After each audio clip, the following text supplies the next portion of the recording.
Background. Many years ago, just after giving birth to my daughter, I found out her father, now 52, was cheating on me, now 39 female, with two of my sisters. We'd been married 5 years at this point, and I was, of course, devastated. Neither of my sisters knew he was having an affair with the other, and it came out because my mum found out about my older sister, after which my younger sister admitted what had been happening as well. When I confronted him, he didn't say a word. He walked out and I didn't see him for nearly 4 years. He continued to send money each month, but there was no contact or explanation for his behaviour. I cut all ties with my sisters. They've also never tried to contact me or apologise or see their niece. When it comes to family functions, my wider family has always made it clear that if I'm coming, they're not welcome, but if I'm not there, they are welcome to come. I didn't ask for this, but my family said that as I was the one who was hurt, I didn't deserve to feel awkward. This meant my daughter had never met her aunts, and as I never had cause to talk about them and my wider family didn't speak about them, she didn't know they were her aunts. When my daughter was a toddler, he sent a letter explaining he'd spent the last 2 years in therapy, dealing with various mental and addiction issues. While it was no excuse for his behaviour, he wanted to try and make amends. I was sceptical but didn't want my daughter never to know her father, so we slowly started having more contact. My daughter's a teen now, and her father and I have a civil relationship. He supported her financially and emotionally as a father should, and he's always been respectful of my boundaries. I'll never forgive him for what he did, however I do believe my daughter is better off for having him in her life. About a week ago, my older sister added my daughter on Facebook and they got chatting. My sister told her she was her aunt and she wanted to start mending old wounds. My daughter asked what she meant, but my sister refused to say, it wasn't her place, and told her to come to me. I was furious. I called my sister and screamed at her for upsetting my daughter and not coming to me directly. I thought it was manipulative and another example of why I didn't want her in my life. I then had to sit down with my daughter and explain what had happened. She was devastated and said she doesn't want any contact with her father. I told her I didn't want that. Despite the mistakes he had proven, he was now a good father and what happened was between me and him. She was adamant, however, and so I respected her wishes. Her father is devastated and believes it's my fault for telling her about the affair and I should have made something up about why I fell out with my sisters. However, I don't think lying to her would have been right. I asked my friends and a few of them said I should have protected my daughter's relationship with her dad, and her not having him about would hurt her more than if I'd lied to her. So, am I the idiot? Not the idiot. You protected her when she was young. You gave Dad a shot with her. She's a teen now, she's not a little kid anymore. The truth came out, as it usually does eventually. You don't owe the cheater lies. You owe your daughter the truth. Your friends are idiots for telling you to protect the relationship. You've done that for a long time, and it's not your job to cover up his mistakes. He benefited immensely from the way you've handled this. He has to find a way to work it out with your daughter when she's ready to hear from him. A man was having intimacy with 3 sisters and thought that was going to turn out well for him. Well, surprise, surprise, actions have consequences. Her father saying, "You should have made up something else to tell her," aka lie to her, suggests that he hasn't changed as much as he makes out. What did you do wrong here? First, notice the only people accusing you are the same people who caused all this. Classic narcissist move. Clearly, your family taught you to be a scapegoat. All he was going to do was sneak back to bring more toxic crap, and your sister was enabling him. She started this by going to your daughter and hinting at old wounds, then told her to go to you. She literally forced this. Your sister wasn't trying to heal old wounds. She was probably angry your ex had a relationship with you and your daughter and she's still excluded. So she decided to inflict some new wounds. She is still this idiotic to this day. If you never talk to these people again, your life will probably be better. Update. Am I the idiot for telling my daughter the real reason her father and I split up? Thank you so much everyone for the responses. I appreciate you all taking the time. It's so good to hear the majority of you agree with what I did.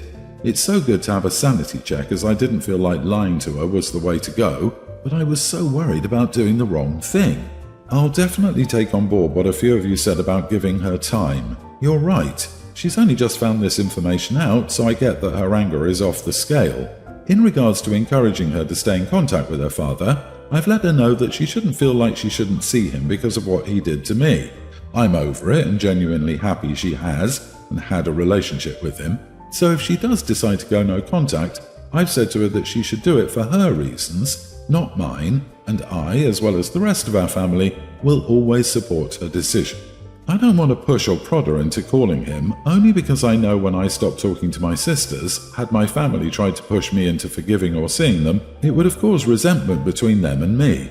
I needed to do things in my own time and make my own decision, so I want to do the same for my daughter. Also, to clarify, I was 18 when we married and he was 30. We met through a part-time job I had at the time at a pub on weekends. He, my ex, looked younger than he was. I looked older. I thought he was about 20. Looking back as an adult, I wouldn't say there was ever any intentional manipulation on his part. What I mean by that is, I don't think he went out of his way to find a young girlfriend because he could manipulate me, but I accept I was still very young and infatuated. He was very immature and didn't see an issue with the age difference when he clearly should have. We dated for 2 years before marriage, and when I introduced him to my parents, they said they did like him as a person at the time, but did also see red flags and knew that I was strong-willed, as they would put it. They knew if they brought up the age difference and openly disapproved of the relationship, I would have pushed back, and they wanted to make sure we still had a good relationship, so that if they did start to notice signs of manipulation, etc., they were close by, could help, and also knew I could always come to them. My younger sister is adopted, so is only 3 months younger than me. We were all adults when they started hooking up. Of course, if my daughter brought home someone in their 30s, I'd be horrified. But she's exactly the same as I was at her age, and I hope I'd have the presence and calmness of mind that my parents did, so that I could make sure she always knew she had somewhere to turn to if she ever needed it. So they started dating when OP was a teen and he was 28 and got married 2 years later. I think OP still has the wool over her eyes about this dude who seemed like a creep and should probably be kept from the daughter he fathered. I understand OP's point about her parents, but I just can't be convinced that sitting back and doing nothing while this unfolds is anything but enabling. OP's parents failed in a major way, and that's probably hard to reckon with. Yes, OP, she's the same age you were when her father went after you. He thought a teen was old enough to date and have a relationship with a full-blown adult. Well, it's also old enough to know the truth about parents' relationship and affair. And honestly, it's the best if the daughter doesn't want to see him. She's much safer that way. I wonder when your daughter will do the math on that one and whether she'll find yet another reason that she doesn't want to be around him. I, 43 female, am currently searching for a nanny for my children. My son is a kindergartner, my daughter is a tween. We found one young lady yesterday that seemed like a great fit. We interviewed her in our home, explained our careers, I'm a lawyer and my husband is a trainer, and explained everything to her. She seemed happy with everything, was kind to us, and had no issues there. The problem came when I spoke to her about the dress code I expected. I noticed she had on leggings with a sweater today, which I guess was okay since she wasn't working, but I would have expected a little more for an interview. However, I told her I expected that she would not wear athletic clothes while she tends to the children, i.e. no leggings, yoga pants, sweats, etc. She kind of laughed and said, "So what do you want me to wear?" And my husband laughed, but I was serious. I told her that type of clothing is inappropriate since she's not working out, she's working. She seemed put off and said that that's what she normally wears, and if she's going to be active with the kids, she needs to be dressed comfortably. I told her the expectations, and she said she understood and left. Later on, she told me she didn't think this would work out. Was I wrong for setting expectations? I don't think it's okay to walk around in tight clothing with my son and husband present. Plus, she should be dressed like she's working. She's a professional. A teacher would not dress that way. My husband said I was overreacting. Am I the idiot? I don't think walking around in tight clothing with my son and husband present is okay. Tell us you're a misogynist without telling us you're a misogynist. You are the idiot, OP. As this woman said, if she's going to be active with the kids, then she should dress comfortably. What exactly do you want a nanny to do? Sit around and do nothing but look at the kids? She's a nanny, not a fashion model. She needs to be comfortable looking after the children, playing with them, etc. I think leggings and a jumper are better for that. Your example of a teacher is silly. She's not a teacher. She's a nanny. Also, she's quite insecure about her husband. Especially strange to me considering her husband is a trainer. What clothes do you think he's looking at literally all day in his professional setting? OP, you realize your husband can still try to cheat even if she's wearing a potato sack, right? I guess husband and son aren't allowed in public either. It would be too inappropriate to expose them to all the women wearing leggings and crop tops in stores. The horror. OP, I'm terrified of how you treat your daughter. You're clearly ingraining the horrific attitude into her head that women are to blame for the lusting of men. Honestly, I would have noped out of the job just for that if I were her. I, 40 female, have a daughter, Erin, teen. When Erin was 10, my ex-husband Mike and I divorced and he moved to a different city for work. He would come and see Erin a few times a year and sometimes she would fly to see him. As I'm the only adult Erin has around, I normally cook for both of us, and occasionally for my boyfriend when he's over for dinner. I'm not a health freak and mostly try to make filling and nutritional meals with cheat meals once or twice a week. A few months ago, my ex-husband moved back to our city alongside his wife, Kim, 32. Erin was happy about it as it meant she could see her dad more often, and we've agreed that she can stay over at their new place over the weekend and holidays if they don't have other plans. I've met Kim a few times and she seems lovely and I trust Mike to look after her. However, since staying with them, Erin kept talking about what a good cook Kim is and how tasty her food is. When I asked her what she has when she stays, she mentioned a lot of Asian and Asian-inspired dishes, which I have no issues with since I went through a phase of eating a specific cuisine for a few years when I was younger too. So I've tried making more Asian-like foods at home to keep Erin happy. Ramen, pad thai, different grilled meats, kimchi, etc. However, no matter what I make, new or old dishes, Erin would say she doesn't like them and they don't taste good. I had tried cooking her favourite meals and desserts from before and got the same reaction. Over the last 2 weeks, it got to the point where she would refuse to eat anything I cooked and would either go and stay with friends or have food at Mike's place. I got tired of this, and when Erin came back, I told her that if she didn't like my cooking, she could cook herself and do her own shopping since she knows how to cook, and we have a large supermarket 2 minutes down the road from us. Erin got upset, went to her bedroom to pick up her clothes, and is staying with Mike. Mike and my own parents called me to say I was being unreasonable and an idiot, since Erin is my daughter, so I can't keep starving her. I don't think I'm being an idiot here, since my daughter refuses to eat anything I make these days. However, I would appreciate a second opinion. Edit. The food is always available in the fridge. If it's not eaten by the time she goes to school, my boyfriend or I just eat it for lunch and make something new for dinner. Plus, there are always snacks, cereals, different sides, fruits and veggies in the fridge or cupboards, which she can help herself to. Not the idiot. You're providing food for her to eat and her preferences are preventing her from consuming it. Telling her that if she doesn't like what you cook, then she can purchase and cook her own food does not equivocate to telling her that you're no longer willing to cook for or feed her. She's old enough to cook for herself, so she's pretty entitled to react this way. This is not about the food. She gets something there that she doesn't get at your home.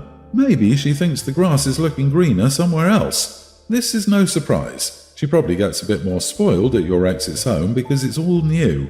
Agree, something else may be happening that's deeper than the food issue. Split parents and crappy relationships with parents make teen years difficult if she's not already in therapy or part of a support group.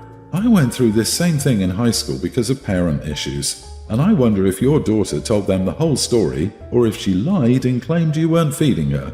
She's being difficult on purpose. Our child is a toddler and we have alternating weeks. My mother and sisters help me with childcare when I'm working, and I know I'm very lucky for this. However, my ex-girlfriend has recently started complaining that she's having trouble with childcare.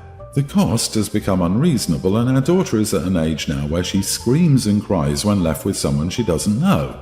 And she can scream. My girl has a bright future as a tuba player because those lungs are powerful. I told my ex my mom could watch our daughter for her, but she said she didn't want my family watching her daughter on her time. So I figured that was the end of the conversation. But she brought it up again at the next swap. So I asked her why she was telling me this, and she got offended.